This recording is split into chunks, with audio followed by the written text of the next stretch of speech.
O programa Saber Direito desta semana é com a professora Mônica Guzmão. O curso é sobre direito empresarial. Tem dúvida sobre o assunto? Mande um e-mail para nós, saberdireito@stf.jus.br. Você também pode estudar pela internet, acessando www.tvjustiça.jus.br. Oi, pessoal. Meu nome é Mônica Guzmão. A matéria a ser lecionada é Direito Empresarial. O que nós vamos analisar, estudar na aula de hoje, os aspectos processuais do contrato de alienação fiduciária. Na aula passada, nós já discutimos, nós já vimos o contrato em si, a posse, a propriedade, requisitos, credor, devedor. Bom, agora chegou o momento de nós nos aprofundarmos nos aspectos processuais. E o início, na verdade, é a via crucis do devedor. O devedor, ele não tem como efetuar o pagamento do contrato. A primeira opção do devedor, ele opta pela entrega do bem ao credor. Entregue o bem ao credor, o que o credor pode fazer? Artigo 1364 do Código Civil. Vencida a dívida e não paga, fica o credor obrigado a vender judicial ou extrajudicialmente a coisa a terceiros, a aplicar o preço no pagamento do seu crédito e das despesas de cobrança e entregar o saldo, se houver, ao devedor. Imaginem que, na maioria das vezes, não há qualquer saldo a ser entregue. O artigo 66, parágrafo 4º da Lei de Mercados de Capital, Lei 4728/65, tem mais ou menos a mesma disposição. No caso de inadimplemento da obrigação garantida, o proprietário fiduciário, que é o credor, pode vender a coisa a terceiros e aplicar o preço da venda no pagamento de seu crédito e das despesas decorrentes da cobrança, entregando ao devedor o saldo porventura apurado, se houver. Já o artigo 2º do Decreto 911, basicamente repete os dispositivos que nós vimos, o Código Civil e a Lei 4728, e diz o seguinte, artigo 2º, caput.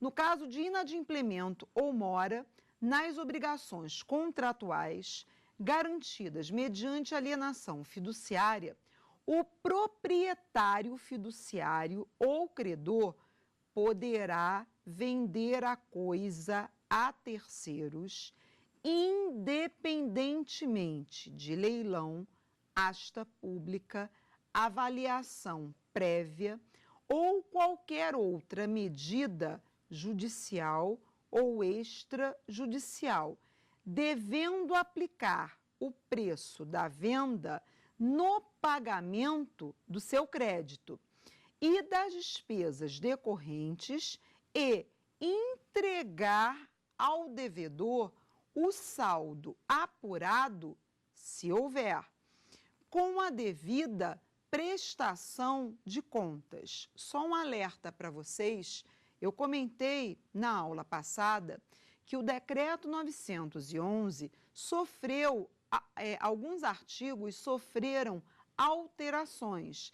Então, o artigo 2º, tanto o caput quanto os parágrafos, é a redação dada pela atual Lei 13.043 de 2014, que efetivamente deu nova redação ao artigo 2º. Vamos agora para a nossa primeira pergunta. O credor pode ficar com o bem para satisfazer o seu crédito? Lorena, a sua percepção foi perfeita e muitos têm essa dívida. Se o credor ele pode ficar com o bem para satisfazer o seu crédito, uma vez inadimplida a obrigação. Bom, pois bem, o que nós vimos até agora? O devedor, ele, por algum motivo, está enfrentando uma dificuldade financeira, não tem como efetivamente cumprir o contrato. Ele opta por entregar aquele bem ao devedor. Pelo que nós vimos nesses 3 diplomas legais aqui, Código Civil, Lei 4728 e o artigo 2º do Decreto 911, o credor ele é obrigado a vender o bem, independentemente de autorização judicial, independentemente da avaliação do bem. Então, ele tem que vender aquele bem. Com que propósito? Satisfazer o seu crédito. Se houver remanescente, ele é obrigado a entregar esse remanescente ao devedor, se houver. Por que eu digo isso?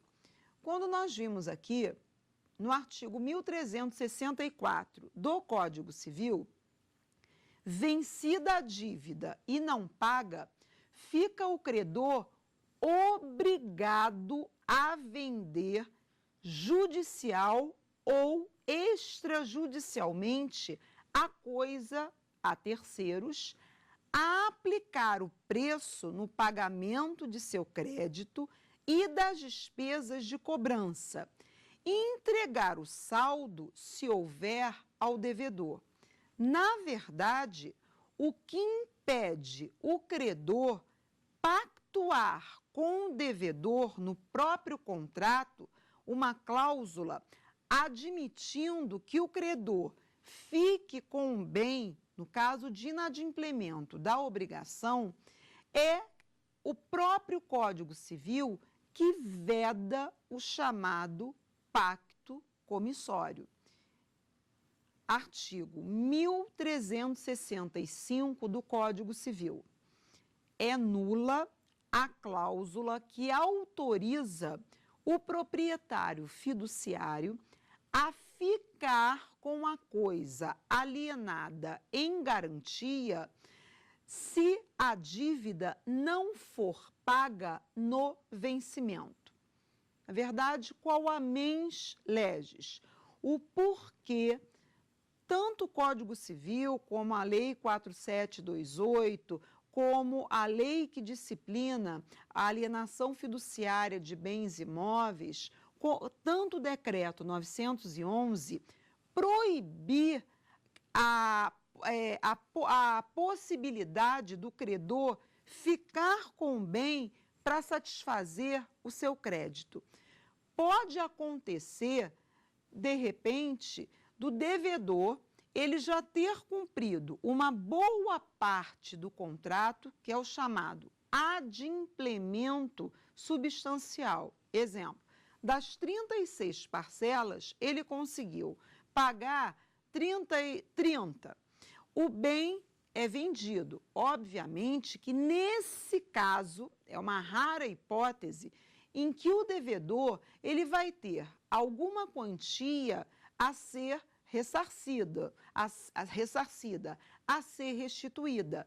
Então, se o credor pudesse ficar com o bem para satisfazer o seu crédito, isso poderia ensejar um enriquecimento sem causa para esse credor se houvesse a necessidade de devolução ao devedor do saldo remanescente. Então, o nosso direito veda o pacto comissório.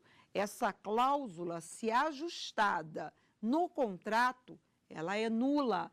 O juiz pode conhecer de ofício e declarar a nulidade da cláusula. Agora, uma questão interessante diz respeito ao artigo 1365, parágrafo único do Código Civil. Por um lado, o legislador proíbe que o credor fique com o bem. Mas, por outro lado, o que dispõe o parágrafo único?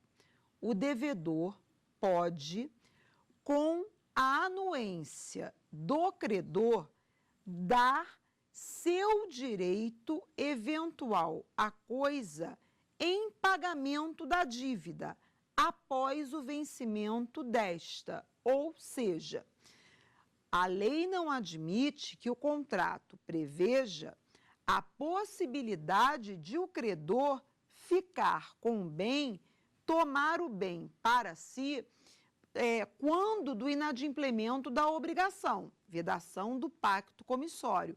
Contudo, no artigo 1365, parágrafo único do Código Civil, admite-se a chamada dação em pagamento. Se o devedor não tiver condições de continuar com o contrato e se houver anuência do credor, se houver interesse do credor, a obrigação é extinta com a entrega do bem, ou seja, é uma modalidade de extinção da obrigação. A obrigação é cumprida através da dação em pagamento. O cumprimento é feito de forma diversa da acordada. Então, prestem atenção que da diferença entre o pacto comissório, a vedação do credor no contrato, estipular, impor, tendo em vista que é um contrato de adesão, se com o inadimplemento, em decorrência desse inadimplemento, o bem passa para as mãos do credor, o juiz pode declarar a nulidade da cláusula. Mas a lei admite a possibilidade da dação em pagamento. Aí já é diferente, há uma anuência do credor em receber o bem e o contrato ser extinto, ser encerrado de forma diversa da originariamente contratada. Vamos passar agora para uma questão extremamente interessante, a cobrança do valor remanescente. É muito comum o bem, se efetivamente for entregue ao credor, o credor ele não vai ter muito interesse em procurar vender o bem pelo melhor preço. Então, ele faz a avaliação, o bem é avaliado, claro que aquele bem já está depreciado, já está deteriorado. Vamos lá, um veículo saiu de uma revendedora, uma perda aí mínima, vamos colocar por baixo, 20%, 25%. Então, o credor, ele recebe aquele bem. O primeiro que aparecer, até porque nós vimos que a lei dispensa autorização judicial, dispensa avaliação do bem. Então, o primeiro que ele encontrar, o credor, ele vende o bem para satisfazer o seu crédito. E mais, nós também vimos que o devedor, ele continua obrigado pelo saldo remanescente. Então, é um contrato que beneficia, blinda muito o credor. O credor vende para quem ele quiser